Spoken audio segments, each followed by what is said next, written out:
A very good evening, my dear friends. This side again, CA Manoj Lamba from Chandigarh.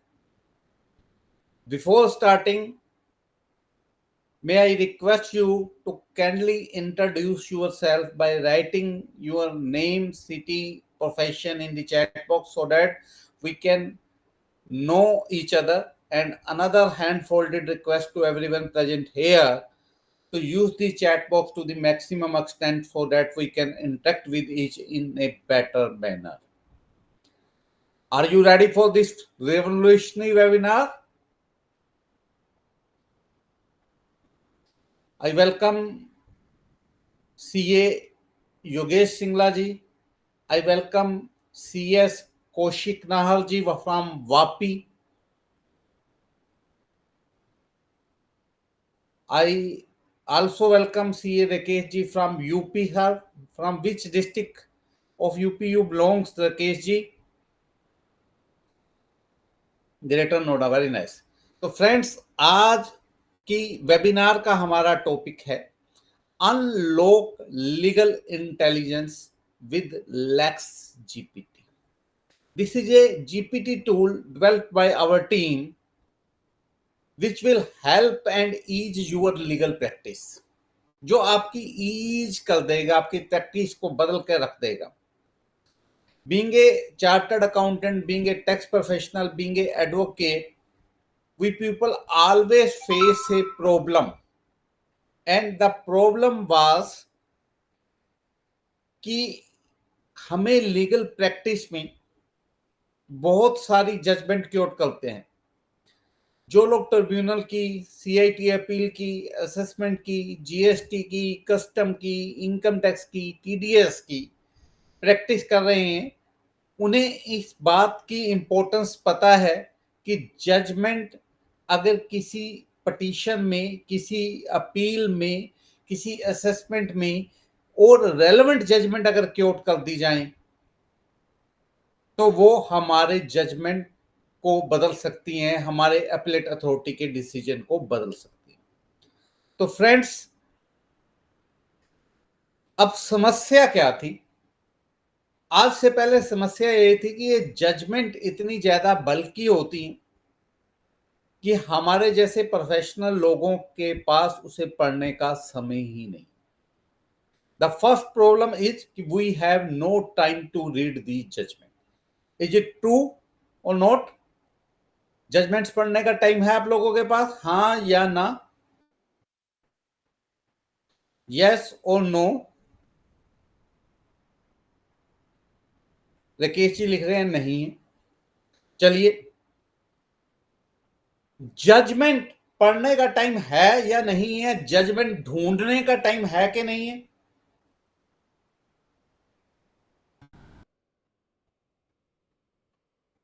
नहीं है। Judgement पढ़ने का time नहीं है, जजमेंट ढूंढने का टाइम नहीं है। अगर किसी अधिवक्ता ने या किसी चार्टर्ड अकाउंटेंट ने या किसी कंपनी सेक्रेटरी ने समय निकालकर इस जजमेंट को ढूंढ भी लिया और पढ़ भी लिया, सपोज 50 पेज की ये जजमेंट है, तो इस जजमेंट को पढ़ने में दोस्तों आधी बातें तो आपको समझ ही नहीं आएंगी, क्योंकि जो जजिस की लैंग्वेज है, जो जुडिशियल लैंग्वेज है, वो हमारे ऊपर से गुजर जाती है। जो आधी बातें समझ आती हैं उसमें से 50% वो होती हैं जो हम गलत समझ रहे होते हैं। अब बची 25% जो हम ठीक समझ रहे होते हैं, जब उसे अपनी ड्राफ्टिंग में, अपने जवाब में, अपने रिप्लाई में इंक्लूड करने की बात आती है, तो हमें समझ ही नहीं आता है कि इस जजमेंट को कैसे क्योट किया जाना चाहिए, इसका रेफरेंस कैसे दिया जाना चाहिए, इसे मेंशन कैसे किया जाना चाहिए। यस और नो? यस और नो?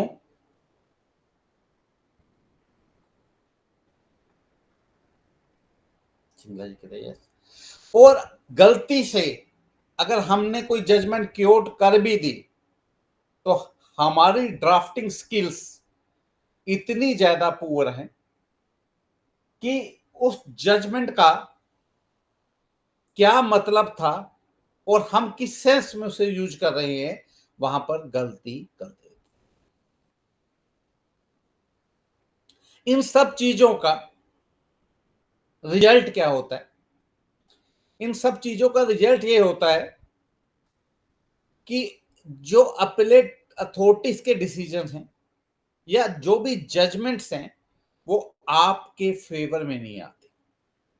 आज एक अच्छा एडवोकेट, एक अच्छा टैक्स प्रैक्टिशनर वही माना जाता है जो अपने असेसीज की जजमेंट फेवर में लाने की क्षमता रखता है। यस और नो?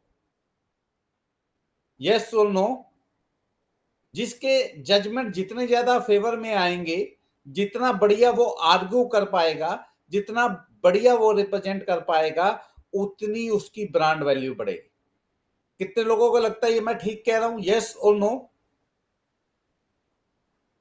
यस और नो सर, प्लीज मेंशन। किसी को नहीं लगता, चलिए नहीं लगता कोई बात नहीं। अगर आपको ये लगता है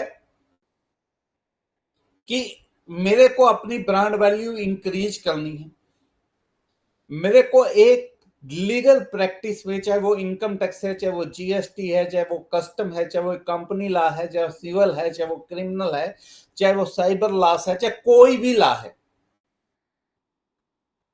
तो मुझे रिसर्च तो करनी पड़ेगी। और उस रिसर्च करने के दो ढंग हैं। एक तो जो आज तक करते आए, मैनुअल रिसर्च। दूसरा ढंग यह है कि एआई बेस्ड रिसर्च। आज के टाइम में दिन में अगर कोई वर्ड सबसे ज्यादा बार सुना जाता है, पहले तो लोग कहते थे कि राम नाम सबसे ज्यादा बार सुनना चाहिए, अब वो राम नाम तो खत्म हो गया। आजकल हम एआई का प्रयोग सबसे ज्यादा जीवन में कर रहे हैं, जाने अनजाने, भूलकर, बिना भूले, ज्ञानतावश, अज्ञानतावश आर्टिफिशियल इंटेलिजेंस हम यूज कर रहे हैं जीवन के हर कोने में। और यकीन मानिए दोस्तों, आज 5 अगस्त 2025 को मैं बोल रहा हूं, जो लोग, जो एडवोकेट, जो टैक्स प्रैक्टिशनर, जो चार्टर्ड अकाउंटेंट, जो कंपनी सेक्रेटरी, जो कॉस्ट अकाउंटेंट, जो लॉ ग्रेजुएट्स, जो काउंसिल, जो आर्बिट्रेटर अब अपनी लीगल प्रैक्टिस में एआई को प्रयोग नहीं करेंगे, वो इस प्रैक्टिस की दुनिया में या तो कहीं बुछड़ जाएंगे, या उनका नाम खत्म हो जाएगा, या वो बहुत पीछे रह जाएंगे। एआई उनको रिप्लेस कर देगी। लेकिन वो सभी खुशकिस्मत लोग जो आज समय निकालकर इस टूल को समझने के लिए मेरे साथ बैठे हुए हैं, यकीन मानिए, आप जो ये 1 घंटा मेरे को दे रहे हैं, आप इसको एनालाइज करेंगे बाद में कि हमारा ये निर्णय ठीक था। और अगर हम इसको अपनी प्रैक्टिस में सही से इंप्लीमेंट कर लेते हैं, तो हम अपनी प्रैक्टिस को ना केवल बचा सकते हैं, परंतु बढ़ा भी सकते हैं। और कितना बढ़ा सकते हैं? हम इस प्रैक्टिस को पैन इंडिया बेसिस पे ले जा सकते हैं दोस्तों। और even we can expand our boundaries to the international level. तो दोस्तों, without wasting much time, I'm straightforward coming to my topic. I want to demonstrate before you the tool developed by us. The name is LexGPT. How it works? उससे पहले मेरा आपसे एक सवाल, अब तक कितने लोग एआई को थोड़ा बहुत यूज कर रहे हैं? एआई को कितने लोग यूज कर रहे हैं? हम जल्दी से बताइएगा जी। रिकेश जी, मनीष जी, योगेश जी, कौशिक जी, विवेक जी, अमित जी, सभी से मेरा सवाल है, कितने लोग एआई को यूज कर रहे हैं? कौशिक जी लिख रहे हैं आई यूज, रिकेश जी आई यूज, यस मनीष जी। मनीष जी क्या करते हैं हम? आई यूज तो लिख दिया, क्या करते हैं? चलिए, what is the full form of GPT? What is the full form of GPT? Google है देखे बगैर बताना sir. And what is the difference between GPT and Google?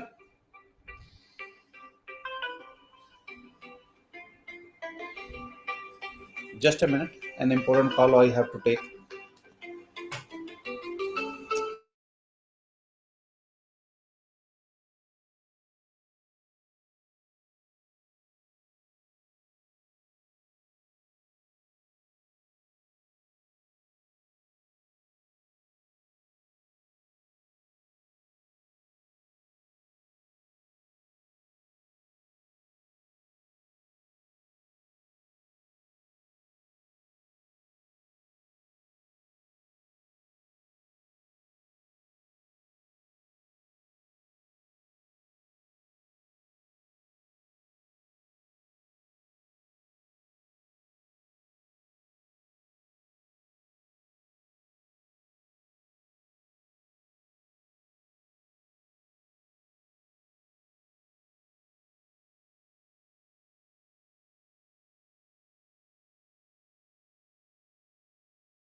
Sorry for inconvenience my dear friends. पहले तो GPT का meaning ही हमें नहीं पता। सिर्फ एक पार्टिसिपेंट ने आंसर दिया, वो भी गलत। It is generative pre trained transformer. Generative pre trained transformer, what it means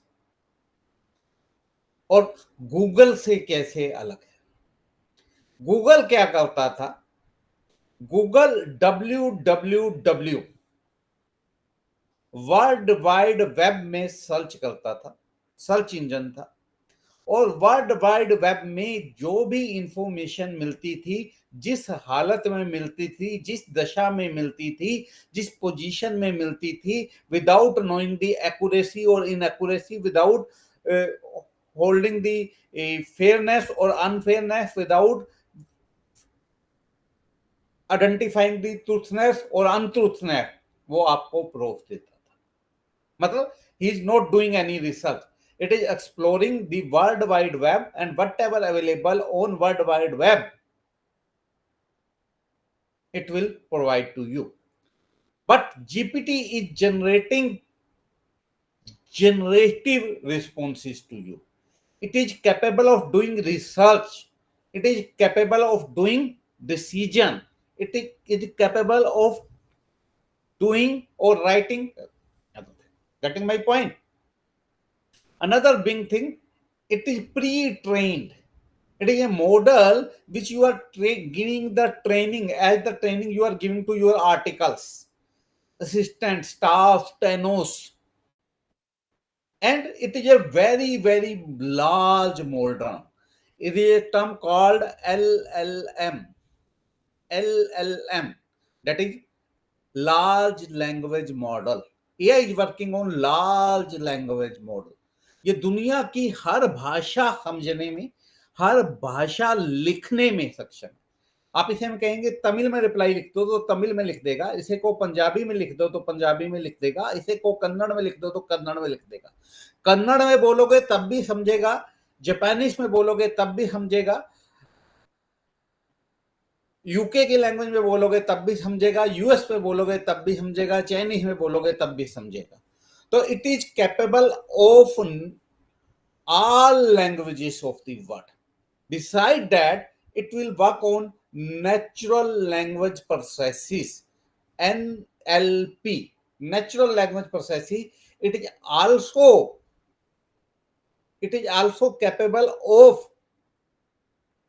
identifying and understanding your action, your thoughts, your mind, your words in any language. It is capable of understanding any language of the world. today working on LLP. Now, basic question is, what is the difference between AI and NI? AI and NI. AI is artificial intelligence and NI is natural intelligence. And NI makes the AI now. NI ने AI को बनाया है, अब यही AI NI पे भारी पड़ रही है। रोज सैकड़ों जॉब जा रहे हैं, छोटे छोटे काम खत्म होते जा रहे हैं, क्या नहीं कर सकती, ये सारी चीजें अभी मैं आपको दिखाने वाला हूं। तो without wasting much time, I am straight forward coming to my tool now and showing you. Please with me, I am sharing my screen with you.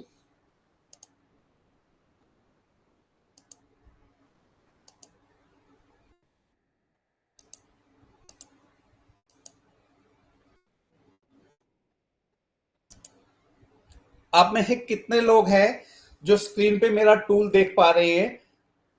Lakes GPT, नीचे लिखा है decode any legal judgment of any law instantly.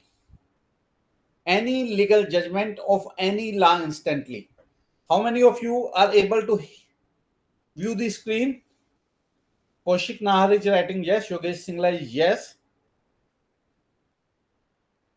बाकी लोगों को नहीं दिख रही sir? बाकी लोग नहीं देख पा रहे हैं, but yes, screen is small. Okay, I will expand it. Now is it okay to everyone? Now is it okay to everyone?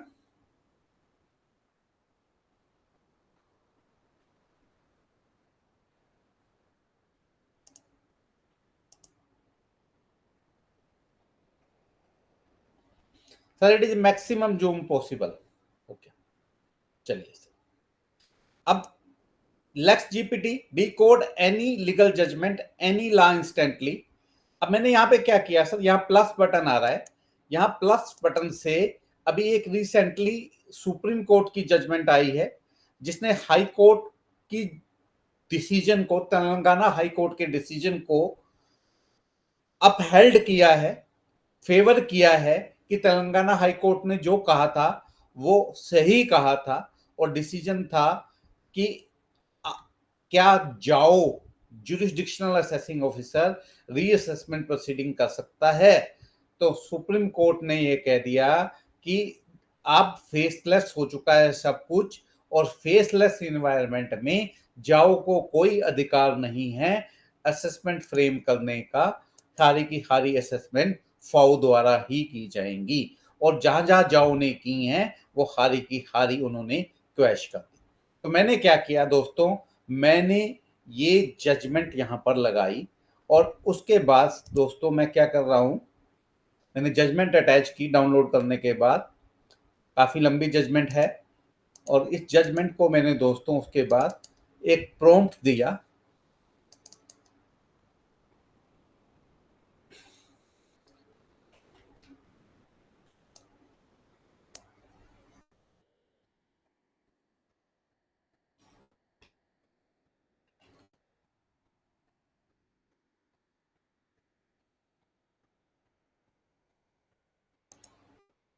Copy किया,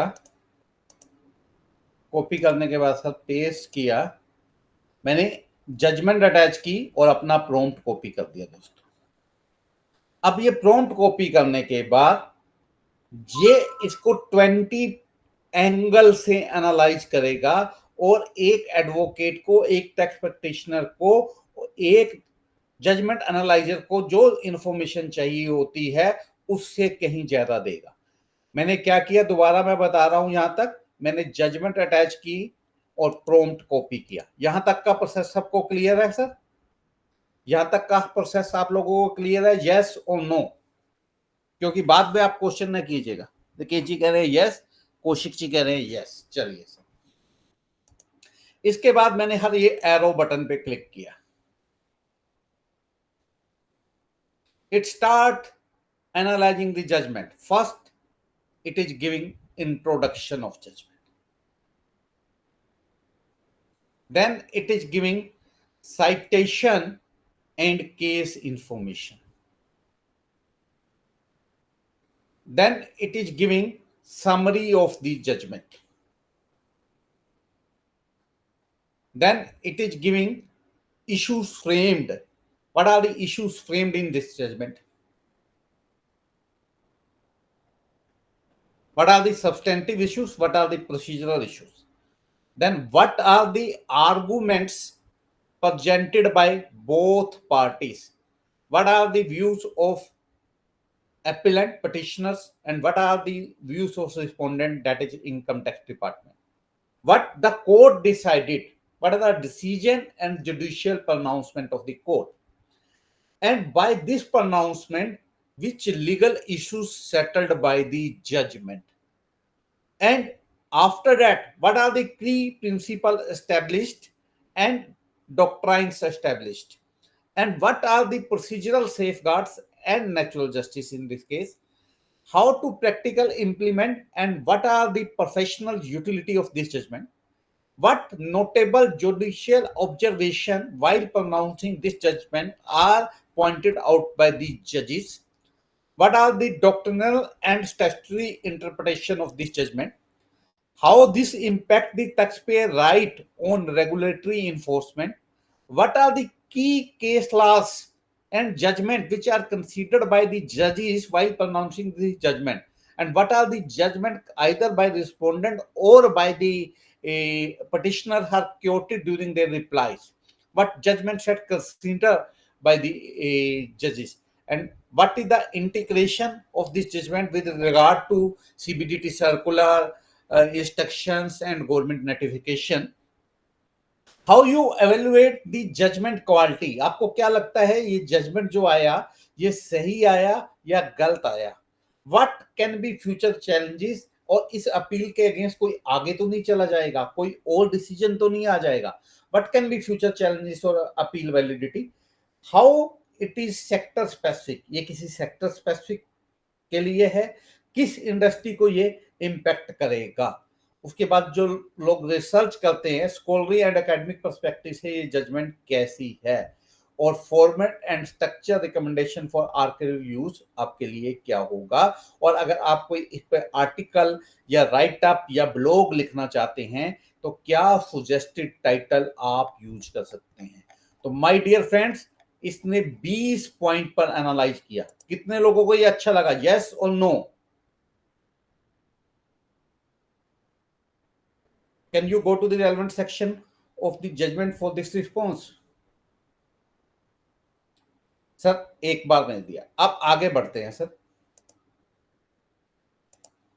अब देखते हैं जजमेंट में लिखा क्या, इससे आपको समझ आएगी कि कितना बारीकी से कितना इन डेप्थ दर्शाया है। पहले ये बता रहा है आपने जजमेंट डाउनलोड की, जीपीटी को दी, जीपीटी ने एनालाइज किया, इस जजमेंट को इंट्रोड्यूस किया। इंट्रोड्यूस में क्या क्या लिख रहा है, पढ़िए हर।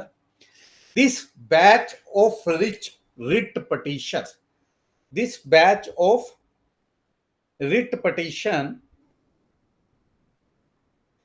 revolves around a fundamental question of tax jurisprudence, whether notices issued under section 148 of Income Tax Act 1961, specifically in the international matter, must follow the faceless assessment procedure prescribed under section 151 and the notification dated 29th February 2022. The matter directly concerns procedural compliance, statutory interpretation, intersection of faceless regime with reassessment power. So just in a one paragraph, it completely introduced the judgment. तो introduction part कितने लोगों को पसंद आ रहा है? Introduction part एक बार में आपको समझ आ रहा है कि जजमेंट किससे रिलेटेड है, यस और नो? नाहर साहब लिख रहे हैं आ रहा, चलिए सर दोबारा आगे बढ़ते हैं। नाउ क्या इंफॉर्मेशन चाहिए होती है हमें? केस टाइटल चाहिए होता है, complete case title is there, court का नाम चाहिए होता है, कोर्ट का नाम इज देयर, कोरम चाहिए होता है, कोरम था justice Sanjay Pal, Sujay Pal, and Justice Nav Puro Rajeshwar Rao. And date of judgment is here. Case numbers are there, writ petition numbers are there. Who are the legal representative for the petitioner? Who are the legal representative for the respondent? The complete information it dragged from the judgment just in 30 seconds. Just in 30 seconds. Hope you are liking this. And after that, summary of judgment. Now, in the summary of judgment, it is telling you the High Court quashed the reassessment order issued under Section 148, holding that such notices must comply with faceless scheme introduced via notification 29th March 2022. The court rejected the revenue claim that international tax matters are exempt from the regime, affirming that no such exemption applies to issue of notices. The rule reaffirms mandatory nature of faceless procedure safeguards in reassessment proceeding. What are the issues framed? Whether issue of notices under Section 148 in an international tax matter is exempt from faceless assessment procedure, whether the department reliance on the CBDT order dated 6 September 2021 was valid to justify this such exemption, whether the issue of notices by jurisdictional assessing officer violated the scheme under Section 151A, what are the substantive thing compliance with Section 148, 151A and notification 29th March 2022. What are the procedural issue? Validity of issuing notices under Section 148 without faceless process. These are the three main issues framed for the judgment. And then what are the arguments presented by both the parties? What are the arguments of the appellant? Arguments that issue of notice under Section 148 must follow e-assessment scheme 2022 as per the notification of 29th March 2022. Then cited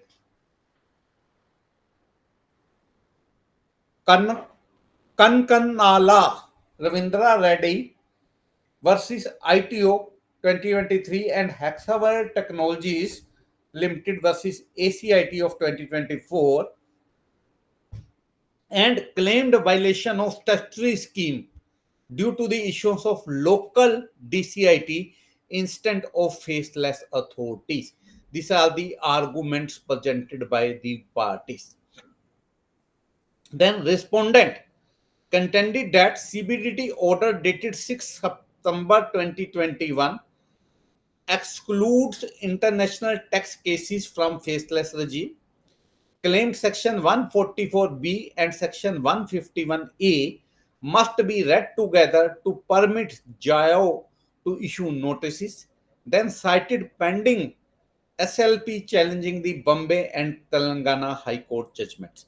So these are the views presented by the arguments and how specifically and how accurately and how precisely it has mentioned the arguments presented by the both the parties. One thing I want to show you more.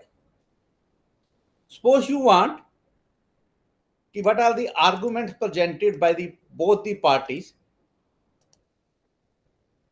You copy that, write that part of judgment in most elaborated way, but keep the tone impressive and highly legalized one. मैंने इसे सिर्फ arguments वाला part दिया sir अब, और इसे कहा इस पार्ट को डिटेल से बता दे भैया, मेरे को तो इशू समझ नहीं है क्या पॉइंट था. तो arguments presented by the both the parties now in detail.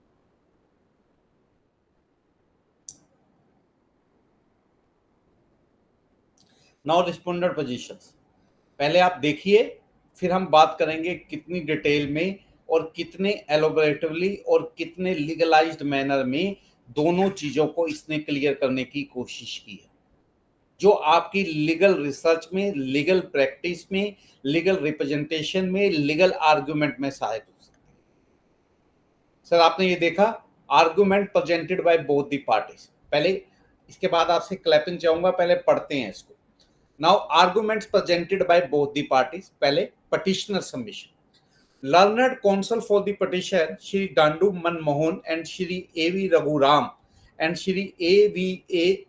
Siva advanced a vigorous challenge to the validity of the impugned notices issued under Section 148 of the Income Tax Act. At the heart of their contention lies the assertion that such issuance having occurred outside the bounds of faceless architecture mandated by the e-assessment of income escaping assessment scheme 2022 wide notification number dated 29th March 2022 is inherently ultra-virus and liable to be vitiated on the ground of non-compliance with mandatory procedural prescription. The petitioner urged that Section 151 of the Act empowers statutory government to notify scheme of the faceless administration of reassessment related processes, and the scheme of 2022 explicitly stipulates that issuance of notice under Section 148 must be effected via automated allocation and in the faceless manner, save where exception were duly notified. In the instant case, it was not disputed that notice were issued by the JAO, namely the Deputy Commissioner of Income Tax Circle 11 Hyderabad, and not by the designated authority under the facilitated regime. Such division they submitted constitute a fatal procedural irregularity, striking the very root of this jurisdiction. In support of their submission, the petitioner placed emphatic reliance on binding precedent from Telangana High Court in the Karnataka Ravindra Reddy versus AITO, wherein it was unequivocally held that the issuance of notice under Section 148 must conform to the scheme twin mandates of automated allocation and faceless allocation and faceless execution. Reinforcement was further drawn from well-reasoned division bench decision by Bombay High Court in Hexaware Technology Limited versus CIT, which read the scheme co-jointly with the Section 144B to 151A to hold that issuance of notice under Section 148 is not exempt from faceless regime, and the faceless architecture must scrupulously adhere to even at the stage of initiating assessment. And this is the respondent submissions. This is the respondent submission. Similarly, the respondent submission is in detail. तो अगर आप कोई part detail करना चाहते हैं तो detail भी हो जाएगा. तो how many of how the analysis is different from one which we uploading the judgment and providing similar to with perplexity and other GPT tool. Sir ये आप खुद करके देख लीजिएगा, आपको फर्क नजर आ जाएगा कि ये जो प्रॉम्प्ट है, जो मेरा दिया हुआ प्रॉम्प्ट है, और इसमें जो हमने इसको डाटाबेस दे रखा है उसके एनालिसिस और आपके एनालिसिस में कितना आता है. मेरा एक स्टैंडर्डाइज एनालिसिस करेगा इन्हीं 20 पॉइंट्स पर राकेश जी, जो बाकी नहीं करते. जब आप कंपेयर करेंगे तो आपको समझ आ जाएगा.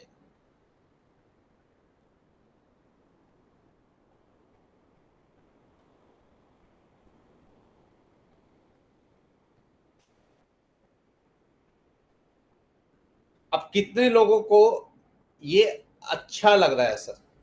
20 पॉइंट, अभी मैंने 5 पॉइंट डिस्कस किए हैं sir. How many of you is liking it?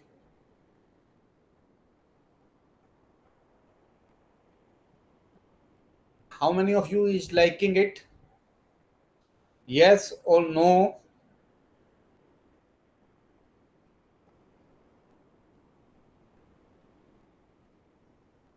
Okay. Now again coming to the point. Similarly, what are the decision and judicial pronouncement? अगर आप कहते हैं कि डिसीजन को एलोबरेट वे में लिखो, right this decision in elaborative way.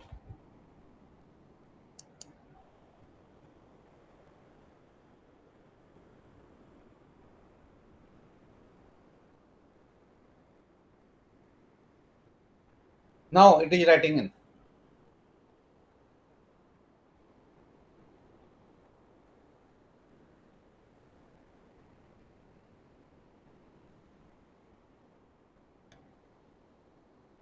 Now I am copying all this.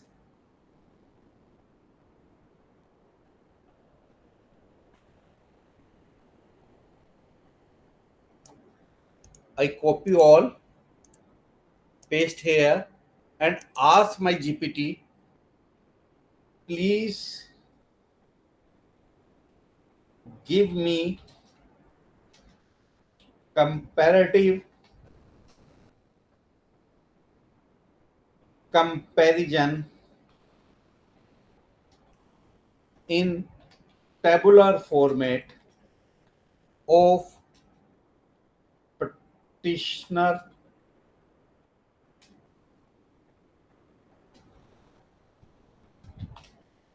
contentions and respondent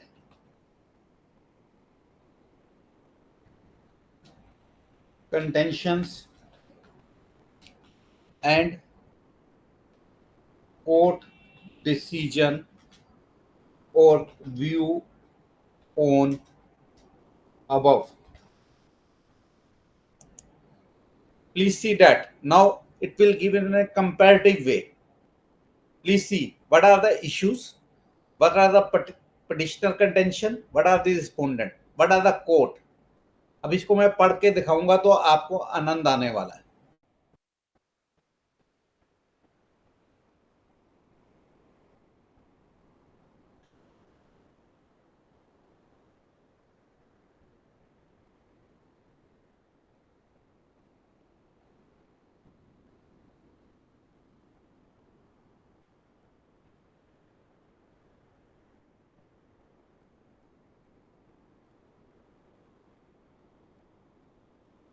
now see, पहला issue sir, issue था applicability of faceless scheme of section 148 notice. Petitioner ने कहा issuance of notice under section 148 must strictly comply with the e-assessment scheme dated 29 March 2022 mandated automated allocation and faceless issuance. Respondents ने कहा section 144b2 and CBDT instruction dated 6 September 2021 exempt international tax charges from the faceless regime. The JAO issued notices are permissible, but the court view rejected revenue stance, held that clause 3 explicitly mandate faceless issuance of notices, exemption craved out of international taxation issuance stage. Then authority issuing notices DCIT Hyderabad lacked jurisdiction as notices were not issued under faceless assessment regime or automated process. JAO are still competent to issue notice under section 148, especially in international tax or NRI cases.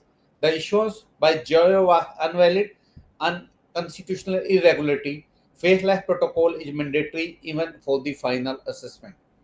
Interpretation to the extent provided in section 144b in clause 3b, the phrase does not limit the application of faceless mandate to only assessment stages. Notice issuance must also comply with this scheme. This clause implies the faceless procedure is only mandatory for assessment or reassessment, not for issuing notices. The court adopted a bifurcated reading. The firm covers issuance of notice under section 148 to assessment and reassessment. The faceless require notice issue. Then effect of CBDT dated 6 September 2021. CBDT order is limited to the assessment order, not to the notice issuance. It cannot override a statutory scheme framed under section 151A. CBDT order clearly exclude international tax matter from faceless regime under section 144B and by extension from 144B proceeding. CBDT court view, CBDT order was not a statutory override. It applies to the assessment, not to the issuance of notices under section 148. dilute the statutory mandate of the scheme. Similarly, the nature of procedural lapse, similarly effect on the assessment order, then remedy for the revenue. So friends, in that manner, my GPT is analyzing 20 point analysis or any point analysis you can do in the detail. Beside that, I once again telling you on what point we are discussing the matter, then legal issues settled by the judgment. Personality आपको ये नहीं बताएगी कि क्या क्या issues settled हो गए हैं, मैं तो ये भी बता रही है कि क्या इश्यूज सेटल्ड हो गए, फिर क्या क्या की प्रिंसिपल और डॉक्ट्राइन्स एस्टैब्लिश किए हैं. Literal interpretation of text statute prevails over implied exemption. Scheme specific procedural compliance is integral to the validity of notice. Clarified that section 144B exemption do not dilute section 151A obligations. Getting my point? Then procedural safeguard and natural justice क्या दिया, इसने emphasize किया कि importance of faithless compliance is a procedural safeguard, और इस बात को reinforce किया कि idea of deviation from scheme amount to the breach of natural justice. कितनी बड़ी बात है. Then practicality, implication and professional utility कैसे यूज करना है उसके बारे में बात हुई. And then notable judicial observation क्या क्या थी, जैसे sub clause D of clause 3 in 2 parts. Please note that sub clause B of clause 3 is in 2 parts. The first part mandate faceless notice under section 148, and any other interpretation will cause violence to the language used and defeat the purpose of transparency. Court endorsed the High Court view in Hexa where the scheme clearly applicable for issue of notice under section 148 of the Act. Similar doctrine and textual interpretation is there. Then impact on taxpayer right or regulatory information is there. Then what are the cases cited and what are their relevance is also mentioned. Getting my point? And then what are the integration with the circular CBT instruction number, सब कुछ ढूंढ के लिए आपके लिए निकाल देगा. और लास्ट में इस जजमेंट की क्वालिटी को आप कैसे जज करते हैं, लीगली रोबस्ट है कि नहीं है, सारी चीजें आपको देखनी है. और फ्यूचर चैलेंजेस रेलेवेंस क्या है, सेक्टर स्पेसिफिक है कि नहीं है. जैसे सेक्टर स्पेसिफिक की हम इसकी बात करें तो ये इंटरनेशनल टैक्स एडमिनिस्ट्रेशन और एनआरआई टैक्सेशन को सिग्निफिकेंटली इंपैक्ट कर रहा है. Litigation risk, global reassessment matters को चैलेंज कर रहा है. क्रॉस बॉर्डर कंप्लायंस प्रोसीजर में need to overhaul by the income tax department challenge हो रहा है. फिर जो लोग स्कॉलर और एकेडमिक रिस्पेक्टिव के लिए पढ़ते हैं वो ये कैसे पढ़ें उसके लिए, और जिन्होंने कोई इस पर बुक लिखनी है, केस लॉ लिखना है, जर्नल है, तो उनके लिए कीवर्ड्स क्या हो सकते हैं, वो कीवर्ड्स हैं. और किसी ने कोई इस पे ब्लॉग लिखना है, टाइटल लिखना है, उसका सजेस्टेड टाइटल क्या हो सकता है. और मेरी जीपीटी में कोई भी डिसीजन आप एनालाइज कर लीजिए, यही स्टैंडर्ड आंसर आएगा. अब मैं एक जजमेंट यहाँ पे और ले रहा हूँ. यहाँ पे मैंने एक जजमेंट ली सिविल लॉस की, एंड ये दिस जजमेंट इज ऑफ मनहूर Fatima Imran versus MS Vishweshwara. Or now I have not given even the prompt and asked it to analyze the judgment. ये सिर्फ इनकम टैक्स पे ही काम नहीं करेगी, ये किसी भी लॉ की किसी भी जजमेंट को एनालाइज करेगी. और प्लीज देखिए.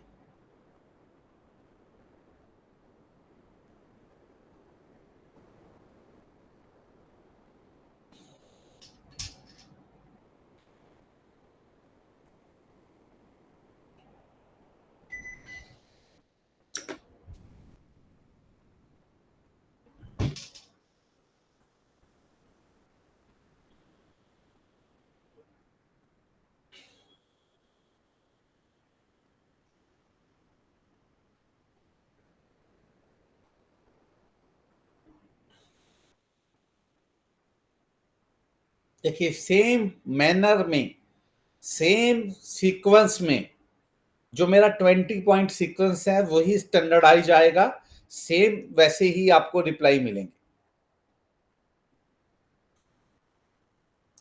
किसी भी कानून की किसी भी जजमेंट को एनालाइज करने के लिए जीपीटी सक्षम है.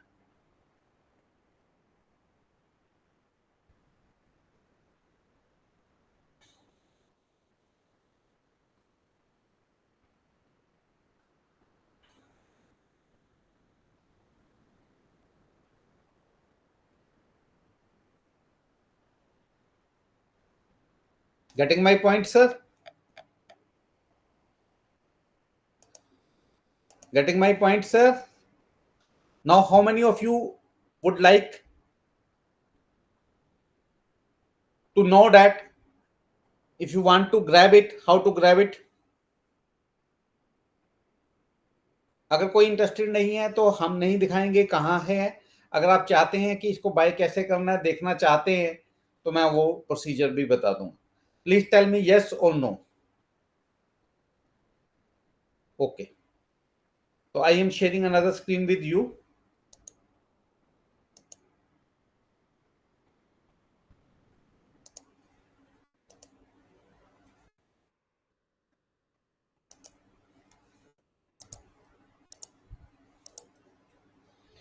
Please tell me, are you able to see on the screen my website www.bizgyan.com? क्या आप bizgyan.com वेबसाइट पे देख पा रहे हैं? मैं यहां पर भी अपनी वेबसाइट का एड्रेस लिख रहा हूं www.bizgyan.com, bizgyan.com। Okay sir, bizgyan.com पे आपने जाना है एंड ऊपर कोर्सेज, बुक्स, ई बुक्स, चौथे नंबर पर आपको जीपीटी स्टोर नजर आ जाएगा। इस जीपीटी स्टोर पर आपने क्लिक करना है। यहां पर मेरी 20 से ज्यादा जीपीटी अवेलेबल है, जैसे tribunal master GPT, my ITR board GPT, GPT tool CA audit board, eagle eye view income tax DRS GPT, my ITR board, GPT tool CA audit board, eagle I view income tax DRS GPT, my ITR board, again coming, and then after that you can see new arrival. Here Lex GPT is available, and for today only, this launch offer is 50% off. Tomorrow onwards, you will get it for 2000. Now it is available for 999 only. And how to buy it? Just click here on buy now. When you click on buy now, so it will it is already bought by me, that's why it is asking you to open the link. When you buy it, firstly it will show you the payment page। जब आप payment कर देंगे फिर दोबारा यहीं पे आना है, ओपन लिंक करेंगे तो आपको ये ओपन लिंक पे ले जाएगा और यहाँ पर डायरेक्ट लेक्स जीपीटी ओपन हो जाएगा। Is it clear to everyone? Is it clear to everyone? It is so simple. और आप यहाँ पर मेरी एक रिक्वेस्ट है आप सभी लोगों को कि ये प्रोफेशनल की नीड का हम पूरा स्टोर यहाँ पे बनाने जा रहे हैं। तो अगर आपको ये नहीं भी पसंद है तो आप bizgyan.com एक्सप्लोर करते रहिए। आपको यहाँ पर अपने लिए कई useful tool, e books, webinars, seminars, softwares and you can say that useful books, useful material available करते रहेंगे और आपको आप इस प्रोफेशनल, इस डिजिटल युग में, एआई के इस युग में आगे रखेंगे। तो hope you like with this session. कितने लोगों को अच्छा लगा ये सेशन सर? कितने लोगों को अच्छा लगा? कोई कुछ कहना चाहता हो, पूछना चाहता हो तो वो मेरे को रिक्वेस्ट भेजे, मैं उसको स्क्रीन पे आने के लिए अलाउ करूंगा। कोई कुछ भी मेरे से सीधा सवाल करना चाहता हो तो हम उसे अलाउ करेंगे, उसके डाउट्स को दूर करेंगे।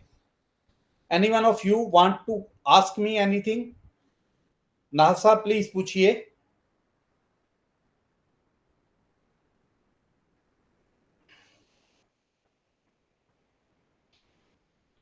Please ask Nahar ji. Anyone, if want to come on the screen, just a minute sir, I am accepting your request। जी नाहर जी, मैंने अलाउ कर दिया आपको, आप एक्सेप्ट कीजिए, अनम्यूट कीजिए और क्वेश्चन पूछिए सर। कौशिक नाहर जी अनम्यूट कीजिए, आप स्क्रीन पे हैं और क्वेश्चन पूछ सकते हैं।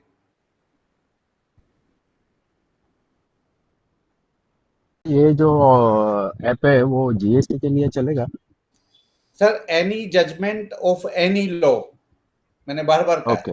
आप जीएसटी की हाँ। करें, आप इनकम टैक्स की करें, आप टीडीएस की करें, आप कस्टम की करें, आप सिविल लॉ की करें, आप क्रिमिनल लॉ की करें। अच्छा, और अभी जो आपने जो सब्सक्रिप्शन बोला वो ये सिर्फ जीपीटी टूल का है या फिर और भी कुछ कवर्ड है इसमें? नहीं, इसमें ये जीपीटी टूल का है और 1 ईयर रेट है सर, ये 1 year subscription. Okay sir. 1 year तक जितने ठीक है। अपडेट आएंगे वो फ्री रहेंगे, 1 ईयर के बाद आपको दोबारा पे करना पड़ेगा जो भी charge. Any other participant want to ask anything more? Rakesh ji, Vivek ji, छाजट साहब, राकेश जी, कुछ भी पूछना चाहते हो, either by coming on the screen और by writing in the chat box. Is there life time validity for this GPT? नहीं विवेक जी, लाइफ टाइम नहीं है, 1 ईयर है, क्योंकि 1 ईयर के बाद जितने भी अपडेट आ जाएंगे आपको अपडेट नहीं मिलेंगे, अदरवाइज आप पुरानी वाली लाइफ टाइम यूज कर सकते हैं, अपडेटेड वर्जन नहीं मिलेगा।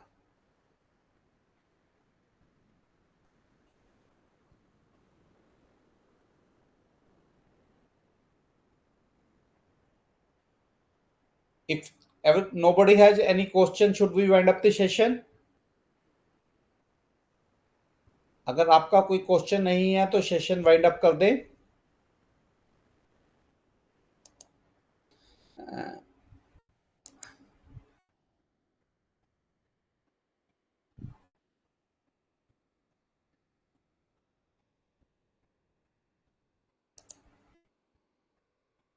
Yes, prompt will be provided, sir. Rakesh ji, prompt will be provided.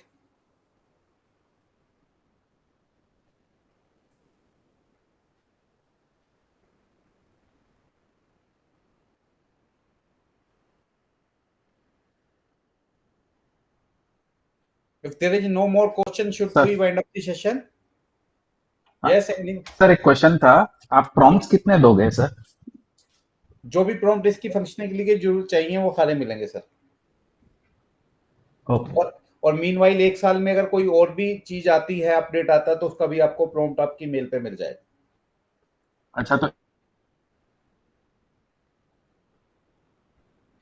वैसे तो इसमें जो हमने प्रोग्रामिंग की हुई है इस तरह से की हुई है कि प्रॉम्प्ट डाटाबेस में ही अटैच्ड है, आप कुछ भी लिखोगे या समझ जाएगा और आपका आंसर दे देगा। लेकिन for standardise answer, if you require the prompt, we will also provide you. अगर आपने प्रॉम्प्ट नहीं भी लिखा तो जैसा भी लिखेंगे वैसा आपको एक्यूरेट आंसर मिलेगा, अपने आप ये अंडरस्टैंड करेगा।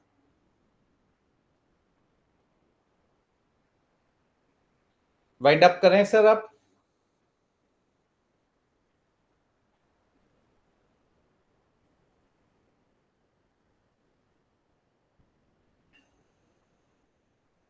या कुछ और किसी ने पूछना है?